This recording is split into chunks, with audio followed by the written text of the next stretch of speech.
வந்திருக்கும் அனைவருக்கும் வணக்கம் என்பதா, இல்லை நொந்திருக்கும் அனைவருக்கும் வணக்கம் என்பதா என்கிற அளவிற்கு குறிப்பிட்ட காலத்தை தாண்டி நிகழ்வு நடந்து கொண்டிருக்கிறது. இதே அரங்கத்தில் ஒரு நூல் வெளியீட்டு விழா இருக்கிறது. அதை வெளியிட்டு பேச வேண்டியவனும் நான் தான்.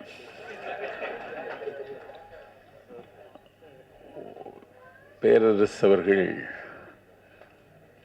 நீங்கள் தொடர்ந்து நடிக்க வேண்டும் என்று என்னிடத்தில் கேட்டார்கள். பொதுவாக ஒரு 100% சுயமரியாதைக்காரன் நான்.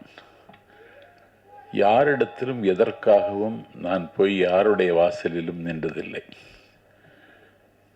எனக்கு வந்திருக்கிற வாய்ப்புகள் எல்லாம் தானாக வந்ததானே தவிர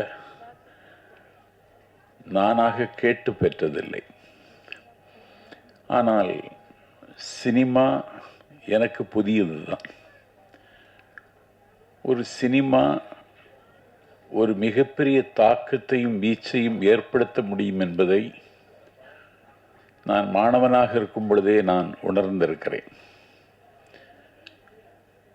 மக்கள் திலகம் எம்ஜிஆர் இந்த மண்ணில் முதலமைச்சராக இருந்தார் என்பதற்கு சினிமாவும் ஒரு காரணம் என்பதை யாரும் மறுக்க முடியாது.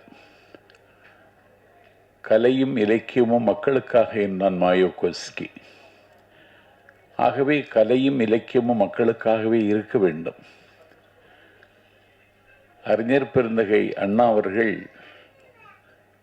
ஒரு மிகப்பெரிய பேரறிஞர். உலக வரலாற்றில் அண்ணாவுக்கு நிகரான அறிவு படைத்த தலைவர்கள் அண்ணாவுக்கு முன்னும் இல்லை பின்னும் இல்லை. ஒரு வரலாற்று மாணவனாக நாஞ்சில் சம்பத் இங்கே பதிவு செய்கிறேன்.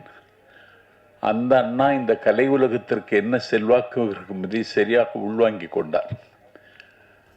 அவரே ஓர் இரவு என்கிற நாடகத்தை ஓர் இரவில் எழுதி முடித்தார். சொர்க்கவாசல் என்று ஒரு நாடகத்தை எழுதினார். சிவாஜி கண்ட இந்து சாம்ராஜ்யம் என்றொரு நாடகத்தை எழுதி காகப்பட்டர் வேடத்தில் அண்ணாவே அரிதாரம் பூசி நடித்தார். அந்த அண்ணா அவர்கள் கலைக்கு இருக்கிற மரியாதை உணர்ந்து கொண்டு மக்கள் திலகம் எம்ஜிஆரை, நடிகமணி டிவி நாராயணசாமியை, லட்சிய நடிகர் SSRஐ அண்ணா அவர்கள் சரியாக பயன்படுத்தி கொண்டார்கள். நிலத்திமிங்கலங்கள், பண்ணை பிரபுக்கள், ஆலையரசர்கள் கொள்ளிடமாக இருந்த காங்கிரஸ் வல்லாதிக்கத்தை வீழ்த்துவதற்கு அண்ணா விரல் தேய எழுதி, குரல் தேய பேசி, கால் தேய நடந்து ஒரு 18 ஆண்டு காலம் இரவை பகலாக்கி, பகலை இரவாக்கியதற்கு பிறகும் வெகுஜன மக்களினுடைய அன்பை பெற வேண்டுமென்றால் சினிமா என்கிற ஆயுதத்தை எடுத்துக்கொள்ள வேண்டும்ங்கிற முடிவுக்கு அண்ணா வந்தார். அண்ணா காங்கிரஸை எதிர்கொள்வதற்கு என்னுடைய கையில் காசு இல்லை, ஆனால் நெஞ்சில் மாசில்லை தம்பி, உதவி செய்ய வாருங்கள் என்று அண்ணா அழைத்த பொழுது அண்ணாவினுடைய அணிவகுப்பில் இருந்த தம்பிமார்கள் வரிசையாக நின்று அண்ணாவுக்கு தேர்தல் நிதி கொடுத்தார்கள். அந்த வரிசையில் தங்கத்தில் முகமெடுத்து சந்தனத்தில் உடலெடுத்து வந்த சரித்திர தலைவன் மக்கள் திலகம் எம்ஜிஆரும் அந்த வரிசையில் நிற்கிறார். அண்ணா எம்ஜிஆரை பார்த்தவுடனே, நீ இதற்கு நிதி தர வந்தாய், நீ தேர்தல் யுத்த காலத்தில் தெருவில் உன் முகம் காட்டு, 30 லட்சம் ஓட்டுகள் பெட்டியில் வந்து விழும் என்று அண்ணா அவர்கள் எம்ஜிஆரை பார்த்து அன்றைக்கு சொன்னார்கள்.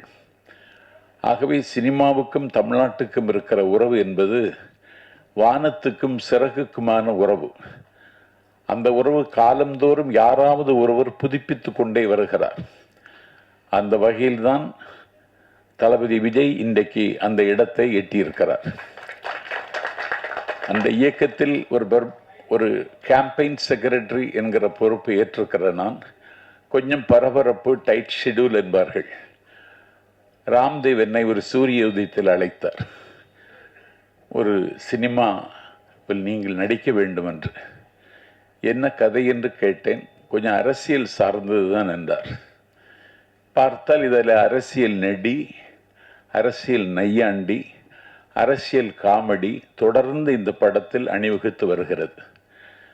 அந்த படத்திலே நான் நடித்ததில் எனக்கு மிகுந்த மகிழ்ச்சி. எனக்கு இந்த படத்தில் நடித்ததன் மூலம் கவிதாலயா சரவணன், ரவி மரியா, கஞ்சா கருப்பு, கேமராமேன் கார்த்திக் நாயர் போன்றவருடைய நட்பும் தொடர்பும் தோழமையும் எனக்கு கிடைத்திருப்பது இந்த படத்தில் எனக்கு கிடைத்த லாபம். ஆனால் ஒன்று, அரசியல் நெடி கடந்த படங்கள் தொடர்ந்து வர வேண்டும். ஏனென்றால் ஒரு சொற்பொழிவாளனுக்கும் எழுத்தாளனுக்கும் தான் அரசையும் அரசாங்கத்தையும் அவலத்தையும் அம்பலப்படுத்த வேண்டும் என்கிற பொறுப்பு இல்லை. சினிமாவுக்கும் அந்த பொறுப்பு இருக்கிறது. Right to differ, right to criticise, எல்லாற்றையும் விமர்சிக்க வேண்டிய கடமை சினிமாவுக்கும் இருக்கிறது. அந்த வகையில் இந்த படத்தை சரியான இடத்தில் கொண்டு வந்து தம்பி ராம்தேவ் இயக்கி இதை வெற்றிகரமாக இன்றைக்கு வெளிக்கொண்டுகிற ஒரு இடத்தில் அவர் வந்து நிற்கிறார். இந்த படத்திலே அரசியல் நையாண்டி நெடி எல்லாம் இருந்தது என்பதை விட இந்த படம் சமகால சூழலை பதிவு செய்திருக்கிறது. எப்போது ஒரு கலைஞன் சமகாலத்தை பற்றி சிந்திக்காமல் படம் எடுக்கவில்லையோ அந்த படம் தோற்று போகும், தொலைந்து போகும். ஆகவே சமகால சூழலை மையமாக வைத்து எடுத்திருக்கிற இந்த படம் பெரிய ஸ்டார் நட்சத்திர தகுதி உள்ளவர்கள் இந்த படத்தில் அணிவகுக்கவில்லை. நான் ஒரு புலிவாளன், அண்ணன் பழக்கருப்பையா ஒரு புலிவாளர். நாங்களெல்லாம் இந்த படத்தில் நடித்திருக்கிறோம் என்று சொன்னால் ஒரு கலைக்கும் இலக்கியத்துக்கும் மதிப்பு கொடுக்க வேண்டும் என்பதல்ல. ஒரு சமகால சூழலை பதிவு செய்கிற படம் நீண்ட இடைவெளிக்கு பிறகு தமிழ்நாட்டில் வருகிறது, வந்திருக்கிறது என்றால் அந்த கடமையை செய்தவன் இயக்குனர் ராம்தேவ். அவருக்கு முகமாகவும் அவருடைய தாகத்திற்கு தண்ணீராகவும் அவருடைய பசிக்கு சோறாகவும் கவிதாலயா சரவணன் அவர்கள் வாய்த்தார்கள். 3 நாட்கள் தேனியில் முற்றுகையிட்டு இந்த படத்தை நடித்து கொடுத்ததில் நான் மிகுந்த மகிழ்ச்சி அடைந்தேன். இந்த படத்தினுடைய வெளியீடு விரைவில் வரும் என்று நான் கருதுகிறேன். என்னை பொறுத்தவரையில் தொடர்ந்து இது போன்ற படங்கள் வர வேண்டும். படங்கள் வருவதன் மூலம்தான் இந்த கலையையும் நாம் பாதுகாக்க வேண்டிய கடமை இருக்கிறது. ஏனென்றால் ஒரு நுகர்வு கலாச்சாரத்தின் நுகத்தடியில் நீங்களும் நானும் பூட்டப்பட்டு விட்டோம். எல்லோரும் இன்றைக்கு ஆண்ட்ராய்டு போனிலேயே தங்களுடைய பொழுதையெல்லாம் செலவழித்துக் கொண்டிருக்கிறார்கள். செத்து கிடக்கிறவன் கையிலும் போன் இருக்கிறது, அப்பொழுதும் போன் ஒலிக்கிறது. பக்கத்தில் இருக்கிறவன் இதை எடுக்கிறான். அண்ணாச்சி இல்லையான்னு கேட்டான், போயிட்டாருன்னா. இல்லையே, வருவேன்னு சொன்னாரேங்கிறான். அவரு தான் போயிட்டாருன்னா.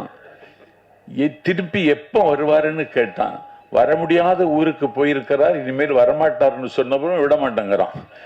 இப்படி தொலைபேசியை கட்டி அழுது கொண்டிருக்கிற ஒரு சமூகத்தில் ஒரு பெரிய ரெவல்யூஷனரி, இன்னும் சொல்லப்போனால் ஒரு கல்ச்சுரல் ரெவல்யூஷன் உருவாக்க வேண்டிய கடமை இயக்குநர்களுக்கும் சினிமா உலகத்திற்கும் இருக்கிறது. அது ஒரு மிகப்பெரிய வேலை தான். அந்த வேலையை செய்வதற்கு வருகிற காலத்தில் திரையுலகத்தில் இருக்கிற பிரமுகர்கள் முன் வந்தால் நாடும் வீடும் நலமாகும் என்பதை சுட்டிக்காட்டி பல வெற்றி படங்களை இயக்குகிற கடமை வருகிற காலத்தில் ராம்தேவுக்கு கிடைக்க வேண்டும் என்றும்